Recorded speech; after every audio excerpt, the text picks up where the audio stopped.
Welcome to another edition of Proud Peeps. Today, I have a guest who I've known since 1989, I think it was, my sophomore year in high school. He is a former sports writer. Currently, he's a strategic comms at UVA. He was a former ambassador to France, apparently, according to the World Wide Web. He's a huge Knicks, Yankees, and Cowboys fan. And he was my best friend in high school. Welcome to the show, Whitelaw Reid.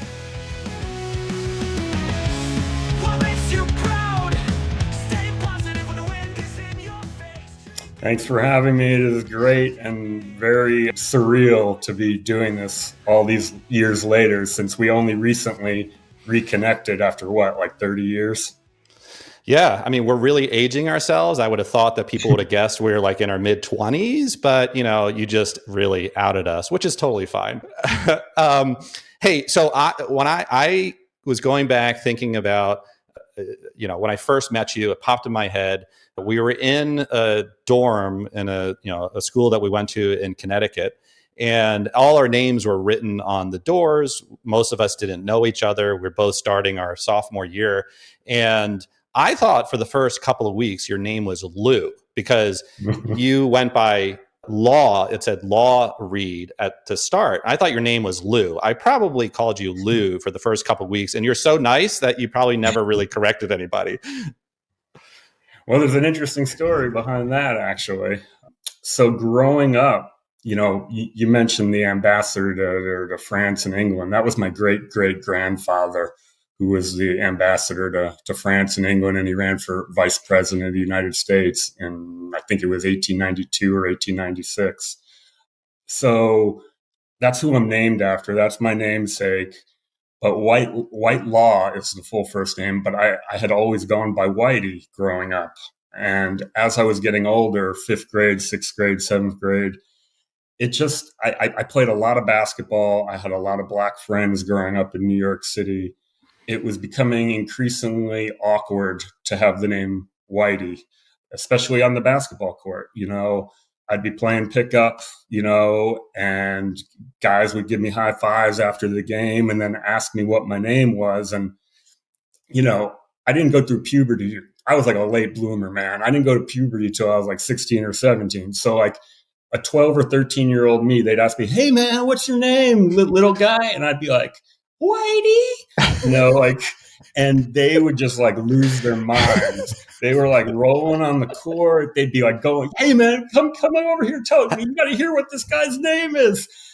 And so like fast forward a few years, I basically was kicked out of the school that I was in 10th grade. They never really kicked me out, but I was failing out of school because, shocker, I went to like 41 Knicks home games in one season. I was a spoiled brat. My parents had, the season tickets and all that, and I did no work. So that's how I wound up at school with you. And so I don't know anybody at this boarding school in Connecticut. I'd been in Manhattan, in New York, and I'm thinking to myself, do I really want to? I was like, this is my chance to do something else with the name, so I don't get all those awkward looks and glances and everything. So I took the law off the end of Whitelaw and just went with LAW. And I got that because one of my black friends, one of my best friends at the school I had just left, he was the big star of the basketball team, a black guy named Frank. And Frank had taken just calling me Law. He'd be like, yo, Law, come, like that. And so, yeah, when I got to boarding school, I was like, I'm going to be a new person. I'm going to be Law Reid. And this is really ridiculous, but I told my parents about this. They didn't really care. Well, my dad might have cared, but I wasn't really, being raised by him that much at that point. But my mom, who basically, they showered me with all this stuff, and I was extremely spoiled. The definition of like white privilege, you name it, I got it. But dropping me off at that school, she gave me a necklace. It was a gold necklace. I'd loved all the rappers back in the day, Run DMC, Kumo D, Tribe Called Quest, all these guys. There's a gold chain, and in big block gold letters, Law, LAW, which I don't know if you had ever, did you ever see me wearing that thing? I don't recall that, but yeah, it does sound like your persona the first little while. Yeah, there you go. I wasn't Lou, I was Law.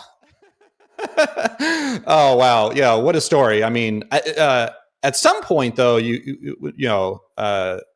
we didn't call you Law. We ended up calling you Whitey, right? So I think it was probably junior year knowing you. It probably took a whole year, right?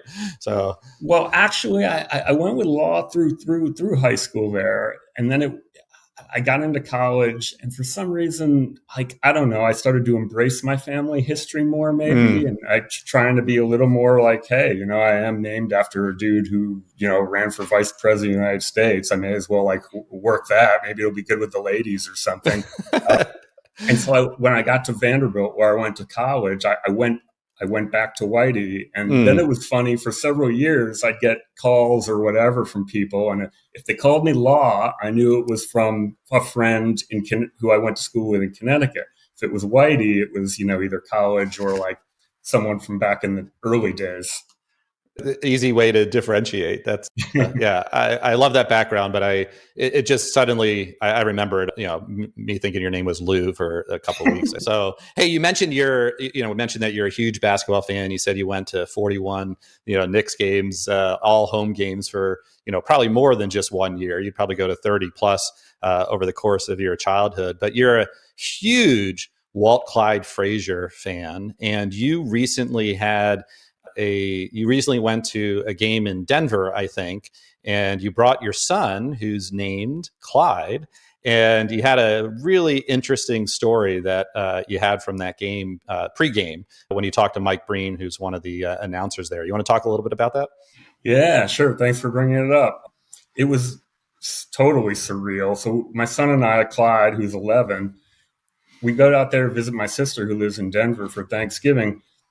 Usually I'm like on top of the Knicks schedule. Like I know who they're playing like all the time. And like a week before I look and I'm like, wow, we're going to be in Denver when the Knicks are in Denver. Like how lucky and awesome is this? So I buy the tickets, which were so affordable compared to buying tickets at MSG. And so we get to the game super early. We, right when the gates open, we just, walk basically all the way down to the court. Security was nothing like it is at MSG or other arenas we'd been to. I just kept waiting for someone to say, some usher guy to say, hey, man, let me see your ticket or stop. No one ever said stop. So we just kept walking. First, we walk in and there's Mitchell Robinson, the injured Knicks center. He's just like sitting on one of the bench where the Knicks players sit, and he's in street clothes. And I'm like, hey, Mitch. And we just start talking to him. We take our picture. I'm like, he takes a picture with my son, and that was awesome. Then Karl Anthony Towns, starting all-star center for the Knicks. He's having an amazing year. I can't even believe that we got that guy for Julius Randle, but we could have a whole other podcast on what I think of that awesome trade. Karl Anthony Towns just couldn't have been nicer.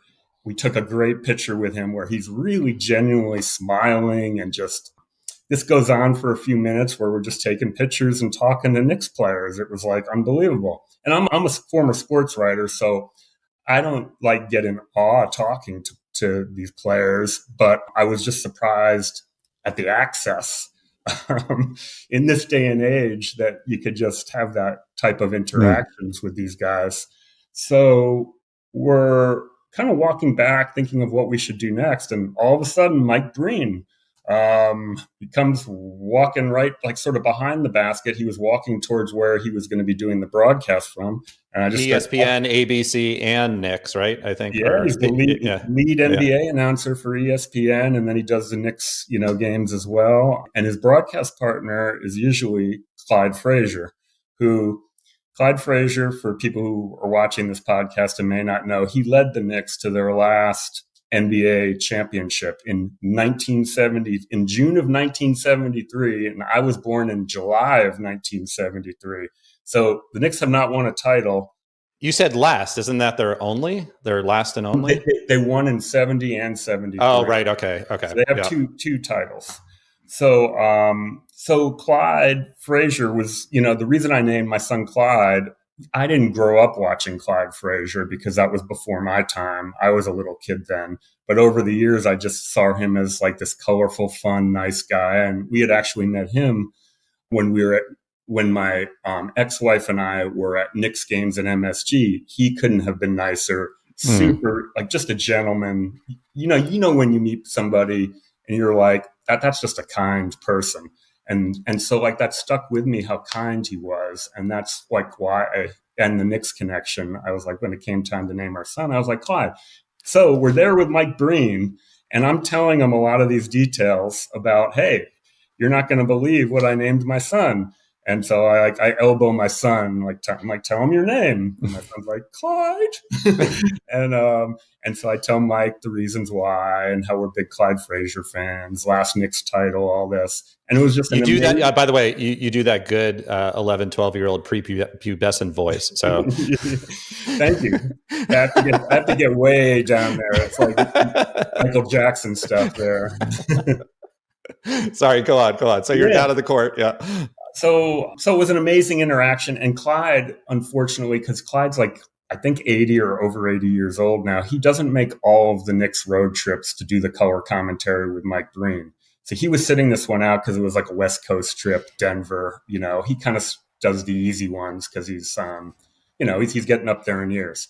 So, but his fill-in guy was walking in with Breen, and that was Jamal Crawford, who I loved Jamal Crawford when he was a Knick, and let me say Jamal Crawford was just as nice as Mike Breen. Put his arm around Clyde and like was just talking to him and asking him questions. So it was a great. Former point guard and played for the Clippers and others too. He, Was that? he got drafted by the Bulls, and then the Knicks got him, and then he was sort of a journeyman where he Yeah. played for several teams. But he's an amazing guy, and I think he's a rising star in the broadcasting industry. I think he just signed on to become either the ABC or ESPN color guy for the main games. He's really good, and I'm highly critical of basketball announcers and just announcing in general. Okay, so we thought that was the end of the story, though, right, Justin? Like we go and we sit in our seats, which weren't even our seats. Like we had nosebleed seats, but we sit like 6 rows back. Nobody ever came to sit in the seats. So like we paid like $50 and like sat in like the most expensive seats in the house. It was a great night, and we thought that was like the end of the whole thing. So we wake up at my sister's house in Denver the next morning, and like I see like I have a Facebook like personal message from somebody who I don't really know that well. But then I look at his profile and I'm like, oh yeah, I remember that guy. Like 3 or 4 years before, our family had gone on a Disney cruise with this dude, and we had bonded because I saw he had a Knicks hat on, and they had a basketball hoop on the ship. So like we were shooting hoops like every day on the ship with this guy. But I never spoke to him again, but we became friends on social media and stuff. So I see a message from this dude who's never sent me a personal message before. He's like, yo, man, they mentioned you guys on the Knicks broadcast last night. I'm like, what? And he sends me the clip. And lo and behold, I don't know, maybe later you can somehow share it with viewers. I don't know if we have that capability, but Mike Breen says, so the Knicks won this game by like 30 points. It's like ultimate garbage time, as like Marv Albert used to say, right? They're just kind of trying to fill the air. There's not, and there's Knicks fans in the arena because the Knicks have a strong like posse, even in road arenas, who are chanting, let's go Knicks, let's go Knicks, up by 30 points. And suddenly Breen goes, there's just Knicks fans everywhere. I'm paraphrasing here. He goes, earlier, before the game, we met this fella from who grew up on the east side of Manhattan, and he named his son Clyde. And then he pauses. He goes, yes, he named his son Clyde. And Jamal Crawford's just like, yeah, unbelievable. And then Green goes on to explain that I named him Clyde because of Clyde Frazier and the last Knicks title. You had a New York native from the east side who had a son here named Clyde. He named his son Clyde. Unbelievable. And it was after Walt Frazier. It was great. And just, it was so surreal and like amazing because like, well, I never would have seen that clip. Like, I wasn't going to go and rewatch like a Knicks game that we were at and we won by 30 points. If this dude from the Disney cruise hadn't sent the clip, you would have never known. Yeah. And also it took dedication from him, right? Because he's in New York. It's East Coast time in New York. So that game probably went till like 11, 12 at night, and it was a weekday. So like he had to watch until the very end, and he had to remember somehow that like I had the son named Clyde, and for him to put it all together and then send me the clip. Yeah. So yeah, that's what I got, man. Yeah. It's amazing, those interactions and, those types of stories. I mean, it'll stick with you guys, for the rest of your life. And, luckily the audio exists that somehow saved that for Clyde. And, in 20 years, he'll be telling that same story from his view. Right. And yeah, it's so amazing. That's such a great story. And especially because he was your favorite player to this day. Right. Like, yeah, all of that coming true and together. So we have so many conversations that we could have with famous interactions that I think I want to come back to that in just a moment. But first, I do want to ask you, what are you most proud of? So obviously, I think most people who have kids would say, their kids, and yes, my kids are amazing, and I'm grateful and thankful and just so proud of just, it's amazing that how they've turned out. Like, I feel blessed beyond belief, healthy, happy kids. But just on a more like, I guess, interesting level for this podcast, I would say that what I'm most proud of, and I kind of touched on it a few minutes ago when I talked about like my spoiled sort of upbringing and my white privilege. I think I really was the definition of like, white privilege. And you don't realize it when you're younger, all the advantages that, you have being a white male in this country. And I was just given everything, it almost to like a sickening level. If I'm being honest, I think my parents, that was their way of showing love, I guess, was showering me with just sort of material things. And just, I would have much rather, have my dad take me to, a Knicks game or something, but instead I would get, I don't know, a brand new stereo or something. So I think when I think of what I'm most proud of, I after college, it was sort of like a rude awakening for me because, I'd never really been taught the value of like just working hard and being accountable and just I went into a profession, the newspapers, where I was making no money at all. I made like $35,000 for like the first 20 years of my career. Barely like livable wage. And while that was happening, like I basically wasn't getting any more support from my parents.